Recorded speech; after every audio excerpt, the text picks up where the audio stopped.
June மாதம் 5ஆம் தேதி 2024 புதன்கிழமை. மறையுறை சிந்தனை.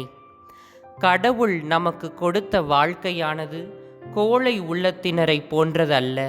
மாறாக இறை வல்லமையும் அன்பும் கட்டுப்பாடும் கொண்ட ஓர் அமைதியான வாழ்வு என்பதால் நாம் ஆண்டவருக்கு சான்று பகர்ந்து வாழக்கூடிய வாழ்வை வாழ அழைக்கப்படுகின்றோம். மேலும் நமது உயிர் என்பது உலக வாழ்வோடு ஒப்பிட்டு பார்த்து கற்பனை செய்யக்கூடிய ஒரு வாழ்வு அல்ல. மனித அறிவை கொண்டு அனைத்தையும் அறிந்து அனைத்திற்கும் விளக்கம் கொடுத்து விடலாம் என்ற நினைப்பும் தவறானது. இவ்வுலகினில் வாழ்ந்து மரித்து உயிர்த்தவர்கள் நம்மை போன்று மனிதர்களாக இருக்க மாட்டார்கள்.